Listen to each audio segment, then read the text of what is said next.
This is Chuck and Christy Badley, all the way from Costa Rica. They're a big part of our church, and their ministry is too, and they're going to update us on what's going on. And if you're new, you're also going to find out what is LovePure and who's Chuck and Christy. I'd have the mic all day if I explained who you were. We go way back, right? A number of years. Good friends of ours. So this is Chuck and Christy Badley from LovePure. Some of yours. So first service we did run out of time. Some of the stuff that we're going to talk about today is pretty deep, and we're still candidly unpacking some of it emotionally. But we're going to give you a couple of big updates today. If you're new to Polaris, or if you don't know who LovePure is, can you just raise your hand? Because I can. Okay, so we'll talk about that real quickly. So welcome. We have a little welcome video. Oh yeah, we do have a welcome video. So listen for the end of the video for Polaris Cristian. Un gran saludo para la iglesia Polaris Cristian. It's universal, the monotone when any kids get together. Bah, bah, bah, bah, bah. That's how they do their Bible verses. It's very. Yep. So that's those are kids in our program down there. So LovePure, we founded that 2018, and it was after Alex, the Poindexter pastor here, kept saying, you know, find something to be passionate about, do something about something. Isaiah 58, and so Christy and I just spent a lot of time reflecting on that, and. Next thing you know, we're in Costa Rica doing work down there. Polaris, the first year, immediately jumped on board. Alex said, look, if we're going to send you down there, we're going to support you. So this church has been absolutely amazing with emotional, prayer, and financial support. Without Polaris, you'll see today, like the big things that we're doing would not have gotten done this year. So we're excited to share that. So the community that we're in is Los Pinos. And it is a shanty town. It's a slum, a precaria, whatever you want to call it. It's a couple thousand shacks where squatters have come in. It's second and third generation Nicaraguan refugees that have fled that country for various reasons. And they set up here. And there's just a lot of oppressive factors, as you can imagine, when we get into that. Low levels of education, significant violence, gangs, drugs, in a high density area where people are just packed in. So, figured we could probably help do something down there. So about 2.5 years ago, we moved down there full time. We live in the area, close enough that we could ride bikes if we wanted to get there. It's maybe, everything's in kilometers. I haven't, a couple years, I still haven't done the conversion. But the clubhouse actually sits on a street that backs up to the shantytown. So behind our clubhouse is where all of these huts or shacks really start to come together. So we're down there all the time, 5-6 days a week, and the goal is to get engaged with the families and the kids so that we understand who they are, build relationships, and at scale try to say, like, these are the big problems that we're solving for.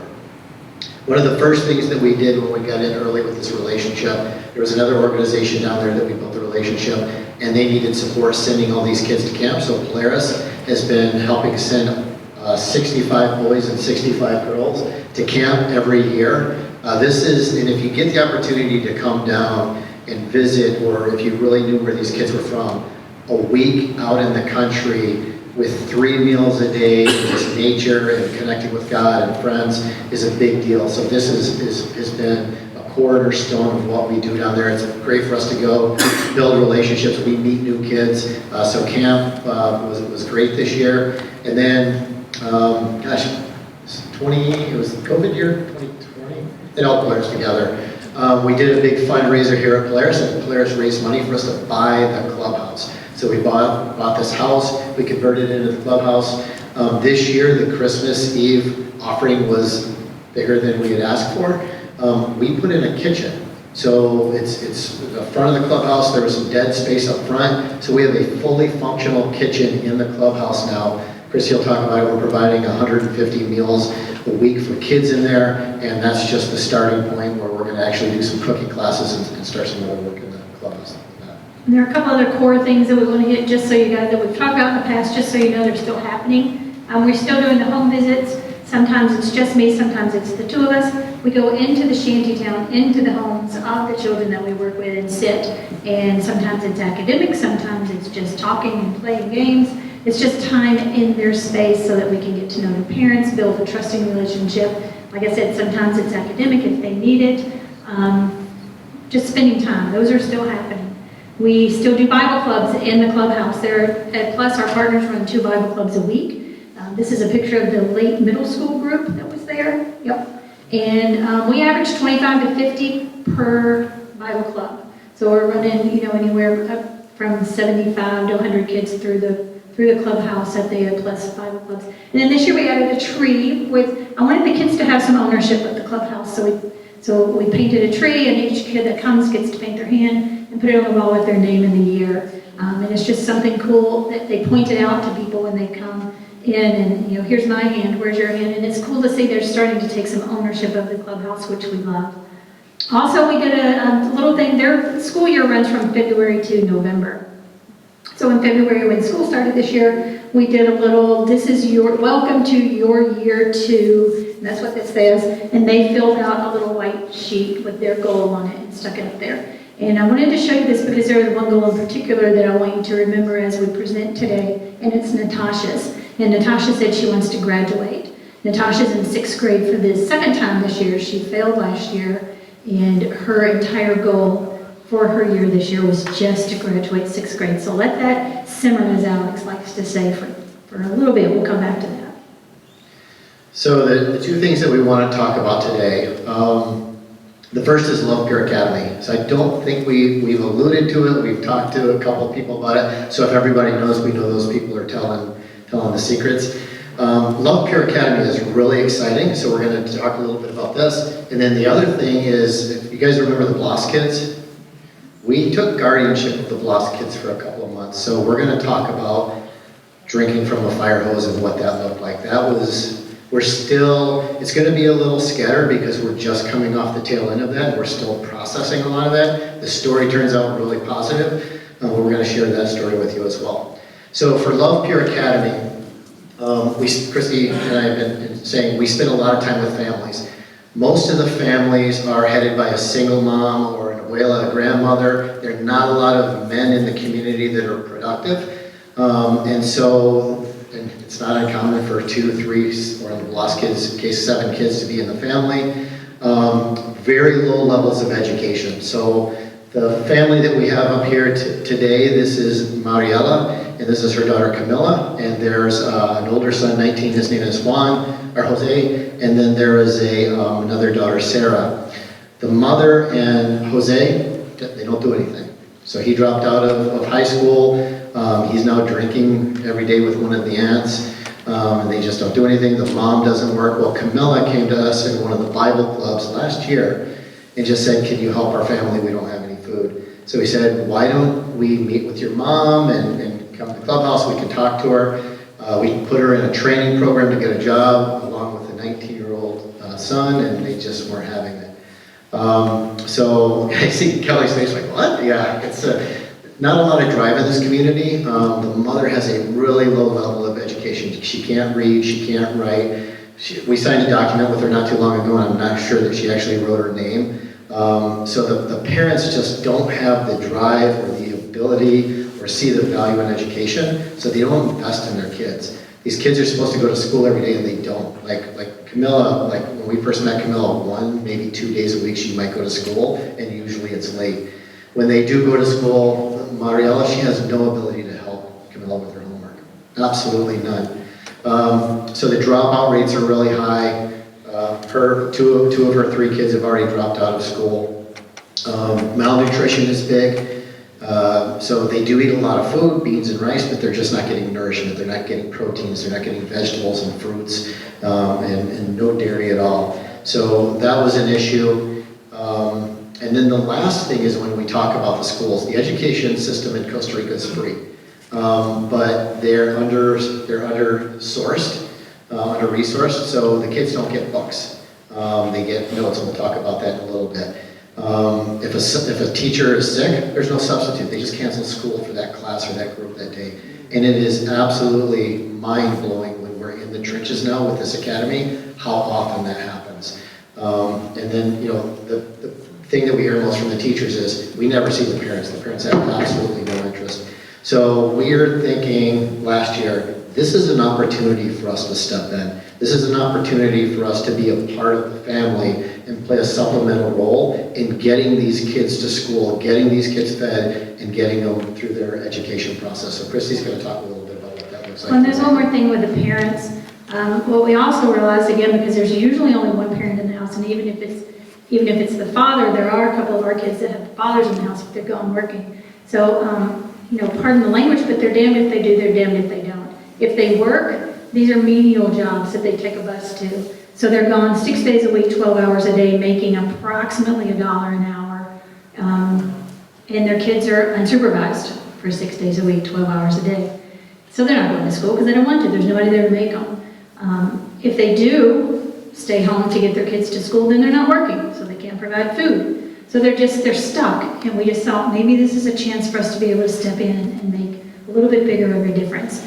So we took the criteria that Chuck talked through and all these things that were going through our heads that we're learning, and we developed LovePure Academy. We developed our reasons for opening it, and to start with, you can go to the meeting picture. It was invitation only. There are only 16 kids in it right now, so we were very specific about the kids that we invited in, and we met with every family. We met with every child. Everybody had to sign a contract. This is what you can expect from LovePure, and I'll go over that in a minute, what LovePure provides. This is what we expect of you. We expect your kids to go to school every day. We expect your kids to come to our program every day. The kids had to sign a code of conduct. This is how you will behave here. And we call them back to the code of conduct if need be, and it is needed quite often. Remember, you signed this paper. But it was all very clear. And then the next picture is this is the first group of LovePure Academy kids. It was there are 8. I'm not sure if they were all in the picture, but they're still going. They committed to this thing and they're still going. So it's This is the older group. There's an older group and then there's a younger group. So this is the first cohort. So what LovePure Academy offers the kids is we offer supplies. They do have to have, so like Chuck said, education is free, in air quotes. They have to have supplies. They have to have notebooks and backpacks and pencils and all that good stuff. So we provide all of that. They have to have uniforms down to the socks and shoes, the raincoats that you guys sent. That's why we had to be so specific with the color of raincoat you sent. The teachers can send them home. If they show up without a uniform or a dirty uniform, they can send them home, and they do. So we provide that. We provide even like art supplies. So for instance, if they have art class and they don't have art supplies that day, which obviously most of our kids can't do that, they just have to sit and watch. They don't get to participate. So we provide everything they need with that, and we provide the copies. Like Chuck said, teachers there don't have textbooks for all the kids like they do here. They run copies. So every month you have to pay an amount of, it's minimal, it's $2 or whatever, but again, these families don't have $2 to spend on textbooks times 7 kids. So we provide the money for their copies and that kind of thing. We also serve meals. Like Chuck said, we are serving 150 meals a week now out of LovePure Academy Kitchen. They have a lot of beans and rice, so we try to focus on nutrition. We focus on meat and dairy and fruits and vegetables, things that they don't have access to otherwise. They have enough food at home to be full, but they don't have what they need to nourish their brains to be ready to learn. It is a little bit of a popularity contest too. We had a cook, and then we pulled back from the cook. She wasn't quite embracing the LovePure kind of the feel. So I played cook for a while, and every once in a while, it's like, I gotta make better food, so every once in a while I get a hamburger or something like that. So it's, This is hamburger day. that's the hamburger day. So hamburgers and chips are big winners, but Christy's right, it's really about nutrition and teaching these kids, like even educating them on how to take care of their bodies and their brains through nutrition. And we serve it family style, so we sit down at tables and we pass the food and we sit. And it's about 30 to 40 minutes per meal, so it's quite a bit of time that they sit. And we do that for a couple reasons. Number one is out of the 16 kids that we have in our group, I can think of one family that owned a table. And that was something really new to us. Like, I just took for granted that everybody had a table, and the family that has a table don't have chairs. So this is an opportunity to eat in a way that they'd never get the opportunity otherwise. And then we have a video, and it's one of my favorite videos of LovePure ever because of the peacefulness. I just want you to take 20 seconds, and this is just a panning. They didn't even know I was doing it, so it wasn't set up. But this is just one of our meals. And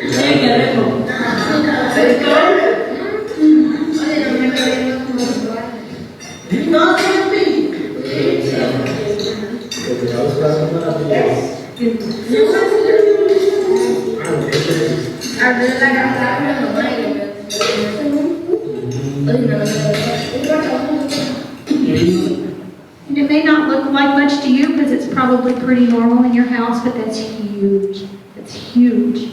So they get food. They also get homework support. They come into the clubhouse for an hour. They bring their backpacks, and we go through them. We go through every notebook.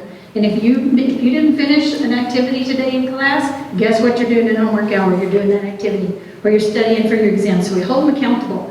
And our ratio is about 2 to 1. So we have 4 adults in there and 8 kids. So every kid, most of the time, like I said, it's usually 2 to 1 ratio that we get to sit for an hour to go through everything they need, and then they have dinner, and then we send them home. So that's huge. We're also very involved in their school. At the beginning of school, one of the things the parents sign is permission for us to be on the teacher's communication as LovePure Academy. So every text that they communicate through text, every text that come out, LovePure Academy gets. We know when they have school, so you can't pull the wool over our eyes and tell us your teacher's sick today. It's not on the list. We know they're not. But it's also pretty cool because now the teachers are starting to realize LovePure Academy is invested, and they're reaching out to us. Jeremy needs help. He's got a big test coming up on Tuesday in math. Can you guys help him? Yep, we got it. We'll focus on that. So it's this really cool reciprocal relationship that's starting to build, that the school and the teachers are starting to realize these LovePure Academy kids are getting some help, and we can help facilitate that. I think the other thing is, we didn't really hit on it, we walk them to school every day. So they alternate when they go to school, morning and afternoon. So when the first cohort or the young group comes in the morning on Monday, for example, we have breakfast together, we make sure that they're ready to go to school, we walk them to the gate of school and drop them off. And then we do the same thing with the older group, and then in the evenings, 4 to 5, we have homework hour, and then we feed them dinner. So this is Flora with Camilla. It's Camilla from the early picture. Flora's full-time. She has been since last year. She started running a mentoring program for us, and now she's really involved with these kids' lives, almost like a second mom. They absolutely love Flora. Here she's just doing some homework, and then the next slide is Brian, and he joined us this year, and he is now full-time with us as well. So those two, and Christy and myself, are there full-time day-to-day in the program, and then we also are looking to bring in some additional tutors to help out. So that's really exciting.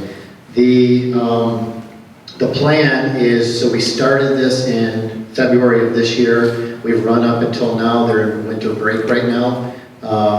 And then what will happen is in the second half of the year, we're going to ratchet it up and add maybe 4 to 6 more kids. So we're going to have a staff meeting when we get back to maybe handpick a few more kids.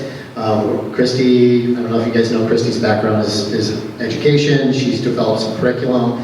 So we're putting together a lot of curriculum for the kids so that we're not making everything up on the fly. The other thing that I will add is it became very clear to us. I didn't mention earlier when we were talking about problems with the schools. These kids will repeat like the 2nd or 3rd grade or any grade 2 or 3 times. And then they just like, you know, you're getting a little old. You got a mustache. Maybe I got to move you to the 6th grade. And they do. They move them through. And we've got these kids, like, Camilla can't read, right? And so we decided this year we're going to have a core curriculum for mathematics, and it's going to be, you have to learn multiplication, division, addition, and subtraction, and be able to solve basic word problems, like, I've got a family of 7, how much money do I need a month to feed my family? So we're teaching them that, and then Christy's working really hard right now on a curriculum for literacy. And so that will be the goal is throughout the years. So when they come to the clubhouse, Christy said, do you have any undone homework from school? We do that first. Do you have homework due tomorrow? We do that, and then they go to tables. They might come to a math table with me, and like none of these kids know their multiplication tables. And then some of them are in 6th grade now, or going into 6th grade. So that's core for us to be able to do that. And then the goal would be next year is to ideally double the size of the program, get it to maybe 32 to 35, 36 kids. And our goal is to graduate 6th grade. We just want them to get through 6th grade, which may seem like a small goal, but without it, none of them will. None of them will. So that's it, right? We're in April now. We're chugging along, kind of sitting back thinking, we got this. This is our year. We got this thing figured out. Well, not so much. God had some quite different plans. And this is where it gets really hard because the next 2 months that we're about to dive into were the hardest but most joyous times that we have had in the 6 years of LovePure. It was tough. And we're going to walk you through it, and it ends beautifully, but we didn't know that at the time. So we were here, we come home for Easter, we were going to see this once-in-a-lifetime eclipse, right? And we get a phone call. And the phone call is the Lost Kids. And if you've been with us, you know the Lost Kids. They're our family there, right? We have been part of this family for 5 years, seen some of these kids born. So, a really quick history, a little bit of a history. We've known them for 5 years. Last year, we realized the mom had gotten herself into some financial, owing the pretty bad people some money, and she's working. She's gone 12 hours a day, 6 days a week, literally. 7 kids are at home by themselves. And we found out in our home visits, there were some times we would go and they hadn't eaten that day or the day before. Like, nope, it's not okay. So we start taking food. We're providing food for their families. We start trying to get Louisa a better job where she's making a little more money. It didn't work out, but we tried. We tried to get their house to be a little safer so that we don't have to worry about somebody falling through the floor or getting electrocuted or some of those things that the house was in pretty rough shape. And continue our visits in home. And found out in December that social services came in and took the kids, took all 7 kids, took them out of Pinos. Devastating. We didn't know if we would ever see them again. We didn't know where they were. We just knew they'd been taken. These kids that we had spent so much time and energy and love just pouring into, they were gone. So they had taken them because of lack of supervision. The mom wasn't there, and because of extreme violence in the home and out of the home that these children have seen and been part of and witnessed. So they took them out in December. We did find them. They were with an aunt. So we kept contact with them, and we thought, yep, okay, this is going to be good. Then we found out in March, the phone call came when we were here right before our meeting that the aunt was losing them. Social services was coming in. They still weren't being supervised. They weren't being fed. They weren't going to school. Hadn't been in school since the last November. Social services was taking them again and said, we have a choice. We can put them in orphanages. We're going to split them up, 3 different orphanages all over Costa Rica. And the orphanages there are not good places. They're really bad places. That's it. They're going. Unless LovePure can do something. So Harvin, who worked for us, happened to be down there, and he said, my wife and I can take the kids for the weekend. Let me get in touch with Chuck and Chrissy, because this is not going to be okay with them. So he did. He called us, and he said, we've got a choice. The kids can go in an orphanage, or Chuck and Chrissy can take guardianship of 7 kids. So we said, bring it. So here they are. Well, there's some of them. So we took guardianship of Alfredo, Rachel, Houston, Jennifer, Samantha, Ethan, and Yoshua. And it was hard. It was hard. We had some immediate challenges. Well, when we took, let me go back just a second. When we took guardianship, social services said it's going to be 1 to 3 years. We can get you passports. You'll be able to travel with the kids. You can go back to the United States. We're thinking, okay, we can do this, right? We can do this. And then we're actually thinking we're going to bring these kids to Polaris. Okay, This is going to be awesome, right? And then Christy and I'll go out to dinner and you guys can watch it for an hour. And some of the immediate challenges that we had were we lived in a tiny 2-bedroom apartment. We can't bring 7 kids in, so we had to have a place big enough for social services to approve. We had to buy a vehicle to get 9 people around. Food, oh my gosh.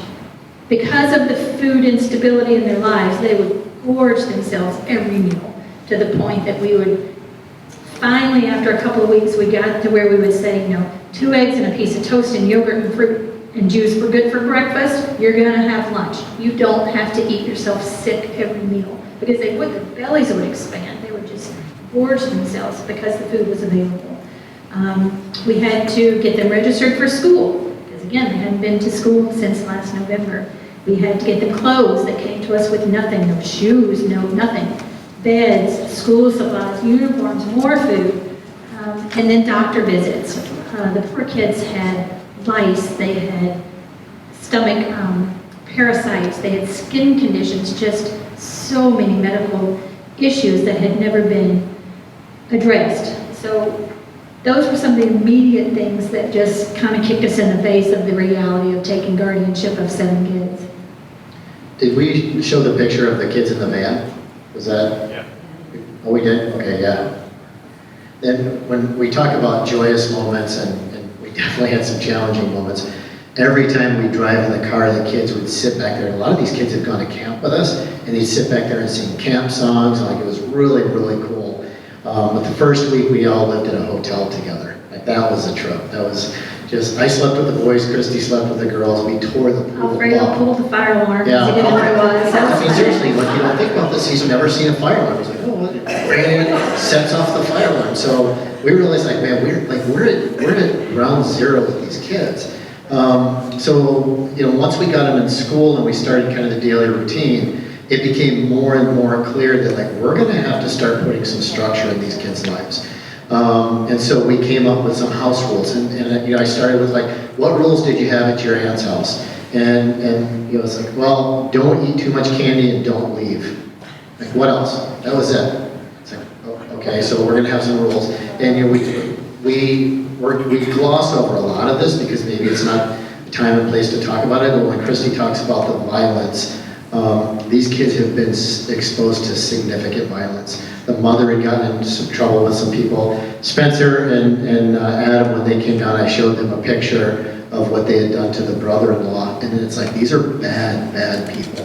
And dangerous people. And these kids had seen some of this. And so like the first night, like the boys slept with the lights on. And I was talking to Houston one night, and I was just trying to get, like, what are you afraid of? And he finally just said, the bad men in Los Pinos. And so the fear that these kids The had. nightmares, weeks and weeks of nightmares, and waking up with like Chuck would have to go because I couldn't, he would punch me, he was asleep, but he's kicking and he's punching and you just, you know, your heart breaks because what's he fighting? So, so as we're going through school, we're getting a routine, like we're taking the kids to school. That was interesting. I had a Google sheet that had all the calendars, and these calendars are crazy. It's like orchestrating like the logistics of getting people in different schedules. On an average day, one of us would have to go to a school 7 times to either pick up or drop off. That was on a normal day when somebody didn't get something canceled. So just going through that, it became manageable. So like I said, we really enjoyed the kids. We're up at like 4:45 in the morning. Let's get breakfast. Let's get the first shift of school. Well, everybody's going to school because nobody's staying here by themselves. We're orchestrating all this stuff. You know, when we started to impose some of the rules, the reason I kind of went to the violence is the first thing we noticed is that everything would be great. You know, we'd have puzzles out. All of a sudden there would be a fist fight over puzzles. Like, you know, someone would punch somebody in the head over a puzzle. And we'd seen some of this like in Bible club, like they get up in each other's face over who has the right Bible answer. And it's like, it's just an aggressive culture. And these kids, the first response to everything was either violence against their sibling, or if Christy and I stepped in, it was an automatic shutdown. Like they just turned it off. And you know, I'd have them go sit in the room, and then I'd come back in 20 minutes and talk to them. And they would literally just, you know, tears falling down, just nothing. And so we're trying to figure out, like, how do we work around this? And we realized at this point, like, our language skills are not even close to adequate to be able to have some of the conversations and unpack what we need to unpack with these kids, and we're not therapists. So we also noticed that they would trigger each other. Like if we had 2 or 3 together, we're all good, things are good. But when number 4 came in, or 5 or 6 or 7, all of a sudden their relationships with each other were so unhealthy. They were just toxic to each other, and they just couldn't handle, and that's when we would lose control. It's very hard to supervise 7 kids. It's hard to be able to see what everybody's doing, especially when they're sneaky and they learn to live this way. There were some funny moments. One of the kids stole, I had a camera in our room because we keep some cash, and he stole my camera. The security He camera. walked up to the camera and I said, Houston, I need to have a conversation with you. Where's my camera? Well, I didn't take it. It's like, I'm pretty sure you, look at my phone, look at this picture. It's like, that's not me. It's like, I'm pretty sure that's you, Houston. So, but those were moments then to talk to them about, why would you take my camera? And he didn't have an answer. And so they grew up in survival mode. And, they would take things. I know it's cute in the picture in the car, that sucker that Samantha had, it turns out they stole that. Yeah, we didn't give her that. Yeah, it's like, where'd you get a sucker? I bought it. You don't have any money. Alfredo gave it to me. Alfredo, where'd you get the sucker? Houston gave it to me. So it's just like, we spent a lot of our time, playing that game. But it was great for us to build some of those moments, but it also made us realize that, maybe we're not fully equipped to do this. And kind of the second straw that kind of broke the camel's back on this was as we started talking to Patty. This is not a great part of the story. Alfredo, the oldest boy, we had ins and outs with him. So he was having some problems and he was kind of orchestrating. And when we were not in the room, he was kind of like, I'm the head of the family because I'm the strongest. And there was a pecking order that you could just see unfold. He'd wail on Houston. Houston would go wail on Ethan. And then Ethan would go to his room and start throwing things. So we had several conversations with him. A good friend, one of my best friends is Costa Rican. He'd sit down and help me have some of these conversations. And we just said, there's a line here, and unfortunately your mother is not a part of the solution because she couldn't be for the family. And I need you to be for the family. And when you hurt your brothers and sisters and things like, Alfredo, you're not with us. And if you're not with us, you can't be here. And so things cleaned up for about a week. And then I walked downstairs one day and Alfredo had Houston by the hair. And he was rough. He was shaking him as hard as he could, by the hair of the head, back and forth, back and forth. I've never seen anything. I know this happens and I know there's violence out there. But, I've not been exposed to that and I can't shake that memory. So Houston is, or Ethan, he had an Ethan. He's the little boy up in the back and Alfredo's the one up front here. So we made the hard decision. We had to take him back. So we took Alfredo to child services and I just said, we can't protect your brothers and sisters from you. You need a different level of help. So of the 7 kids, we lost him. We haven't given up on him. We're still in conversations with child services, and when we get back, we'll try to work with him a little bit more. But that was a tough moment. And then the other kind of blow that really hit us was Patty that said, you guys are never going to be able to adopt these kids. We don't have the records from the biological fathers. I think he was on maybe 1 or 2 of the birth certificates. There's not even sure who some of these fathers are. These kids are Costa Rican citizens because they were born in Costa Rica. And they said they'll never be able to leave the country. If you want full-time guardianship, you guys will have to reside here. And so between that and the ability to really address some of these needs of the kids, we found ourselves in a position of what's our exit strategy? As cold as that sounds, how do we move forward in the best way that we can? So this was rock bottom. Alex, this is when I'm calling you saying, do you know anybody in Polaris that might want to just walk away from the United States and live in Costa Rica and raise kids? But the story actually has a really happy ending, so Christy's going to talk a little bit about that. But this was definitely the darkest place. We were done. There were times when I didn't want to get out of bed in the morning, and Chuck would say, just get up one more day. And there were times when he wouldn't want to get up, and I'd say, just go make breakfast. Let's just get the kids to school. So we did it. We stuck in there, and God's good. He's good all the time. He's good when my faith is strong and my faith is weak. He's good when I have patience and when I don't. He's patient with my questioning, and I didn't know where he was. I didn't know why we were there. I didn't know why this was so bad. But looking back, maybe this was for such a time as this. Because we started reaching out to our circle. And we said we need to get these kids some Costa Rican families. And we thought maybe, by the end of the year, we'll get 1 or 2 placed. We can take turns going back to the United States to see our family and raise these kids here. We can do this, maybe. 3 weeks, guys. 3 weeks. We had 3 families to take the kids. 3 weeks. God had a plan all along. He knew this was going to happen all along. It was me and Chuck and our weakness that question fell. We should have just sat back, but we have families now. We celebrated Rachel's birthday, one of the last days that we had guardianship of all 6 kids. Rachel turns 14. And we had a huge party at our house with all the new families, all the new siblings. Rachel, so that's all the families with the siblings, and then we have a very special picture of Rachel hiding her candle, which just fills my heart because it was the most joyous, love-filled birthday party. It was amazing. And then we have pictures of all the kids with their new families. So this is Harmon and Josie. The little girl Ellie is their birth daughter. They took Samantha and Rachel.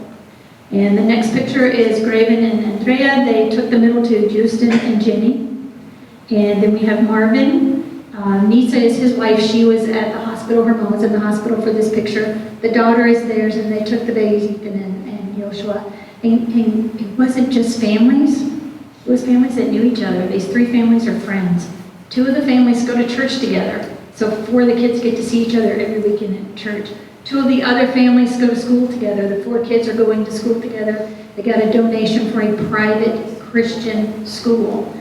Next year, we're hoping to get a little, they're hoping to get a little bit of a bigger donation to put all 6 kids in school together. So, again, even that, it's not just friends and family.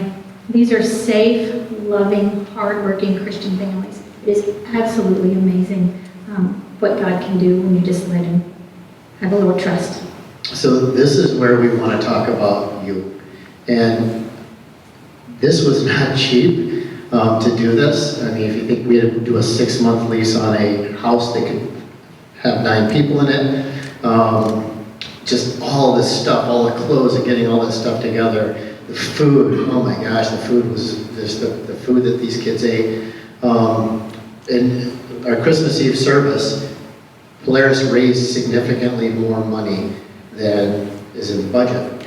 And Christy and I remember having the conversation, it's like, this is what we're going to use this for, right? Let's come up with something. Yeah, let's figure out how to do something. And it's like, this all happened for a reason. These kids, it's you. These kids would not be with these families had your generosity not done that. We were nothing, we were instruments to make sure that the chaos didn't get too crazy in that house. But in the emails and texts from you guys, the talking us off the cliff sometimes types of things, like this is not Christy and Chuck. This is God working, and I just can't say it enough. We could not have done this without you guys. So please take that home with you. And we even said, if LovePure shut down today, we have no plans to shut down LovePure. Like the fact that 6 kids are out of, and I wish that you could see what they came from, the violence, the neglect that they came from, and where they are today. Like, if that's all we ever accomplished as a church with this mission, I think that that's a pretty worthy accomplishment. So thank you.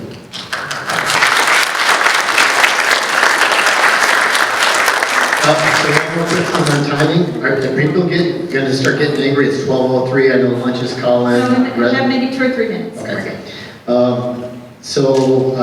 The other interesting thing about timing, 6:30 on Friday, we had the papers and delivered the last 2 kids, Joshua and Ethan, to Marvin and Nitsa. And the next morning, by noon, a group of Polaris friends came down to visit for a week. Like, the timing of that was ridiculous.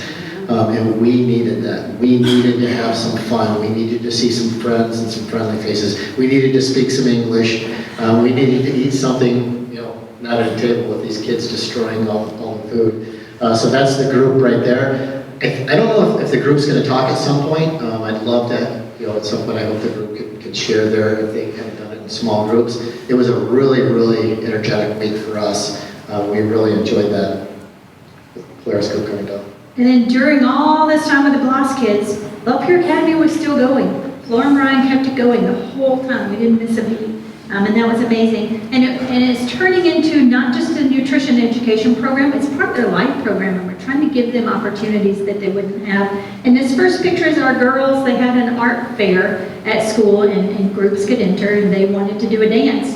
So we bought some supplies. They made snacks, went to school and sold them for 2 days, raised the money for their uniforms, their shoes, made their little pom-poms, practiced on the weekends, and we were one of the only groups there represented that was not a classroom. It was really cool. Again, those teachers are seeing and the other kids are seeing, oh, these are LovePure Academy kids that are getting to do these kind of things. It was really fun to watch that. It was almost uncomfortable because they don't let the parents in. So there's like a big gate and there's an inside area that's probably a little bit bigger than this. And this is where the activity was, and all the parents are out line on the gate. But Flora, Brian, and Christy and the LovePure team sitting in there with their LovePure shirts on, and we got to participate in that. So it was just, that to me is an indication that the school recognizes LovePure as a resource in the community to have an impact on these kids. And then the next picture they had a science fair, and we had a couple of kids that came and said, we want to participate in the science fair, we're excited to do this, can you help us? And we said, absolutely. Filmed the experiments, bought the stuff, helped them practice. That's Flora practicing. I mean, look at that smile. Come on. That's Milson. And he did something where he made something glow. I don't even know what it was. But just to be able to, again, to participate in something that they never would have been in. And two of their girls who were the worst two students, probably in the program, ended up being finalists in the school science fair. So just that sense of pride that they have that they never could have gotten. And then one more, we have a soccer game. We got some soccer tickets donated. So we gave them to some of our kids that we don't base it off grades. We base it off attitude. We base it off participation, respect, coming to the activities. So this little group right here got to go to a professional soccer game, which is something, again, they would never, ever get to experience. So we try to reward some things like that.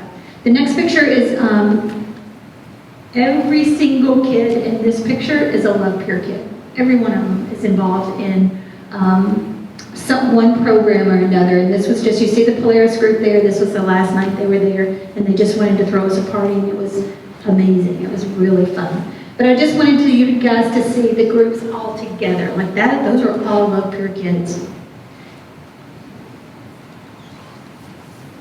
And then the last thing here is we have a video. We do want to say, like, if when we come back for kind of our rest and relaxation and to kind of recharge our batteries, or when we're in Costa Rica, if people want to talk about LovePure, like if you're feeling in your life like you want to do something, or come visit us, or I know that we're doing some formal stuff with our missions group here, but please don't ever hesitate to reach out, because candidly, for us to talk about this sometimes, it's very therapeutic. Like, we're still mentally and emotionally unpacking what happened with the Blast kids, and probably will for some time in our growth in that. So if anyone ever wants to just talk about any of this type of stuff, and things that you're doing, and we'd love to hear those types of things as well and get energy from what you're doing. So we're going to close it out with a small group of the kids that kicked us off. Also are going to do a quick video just to... What they're saying in Spanish is thank you for the opportunity for LovePure. And we just want to add our words to that too. Thank you guys for the opportunity, because without you we wouldn't be doing this. Gracias por la oportunidad. I love you.